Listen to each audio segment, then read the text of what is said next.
Programme success చేయాలని జగన్మోహన్ రెడ్డి గారు ఆదేశించారు.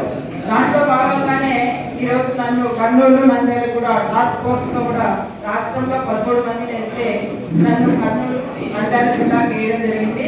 సో ఈరోజు ఆ కార్యక్రమంలో భాగంగానే నేను ఈరోజు ఇక్కడికి రావడం కూడా అయితే పార్లమెంట్ అబ్జర్వర్ నంద్యాల పార్లమెంట్ అబ్జర్వర్తో పాటు ఈ కమిటీ ఈ టాస్క్ ఫోర్స్లో కూడా వేశారు. సో దీన్ని నేను కూడా చాలా సీరియస్గానే తీసుకొని తిరుగుతున్నా.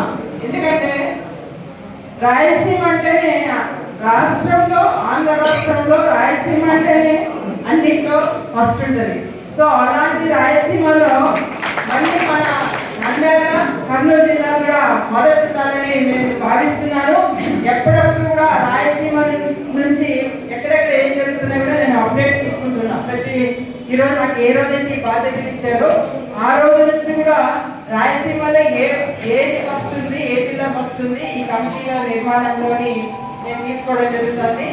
అయితే మనము ఇప్పటికి జరిగిన ఏదైతే కమిటీల నిర్మాణం ఉందో వాటిని అన్నింటికి ఎంతవరకు డిజిటలైజేషన్ చేశారో, సో కమిటీలు అయితే ముందే జరిగాయి. ఈ డిజిటలైజేషన్ అనేది కొంచెం స్లోగా జరుగుతుంది కాబట్టి, కానీ మనకి ఏదైతే జగన్ అన్న ఇచ్చిన టార్గెట్ ఉందో ఫిబ్రవరి 15వ తేదీ వరకు అని అంతకన్నా ముందే చేస్తారనే ఒక నమ్మకం అయితే నాకు ఏర్పడిందని ఈ సందర్భంగా తెలియజేస్తున్నాను.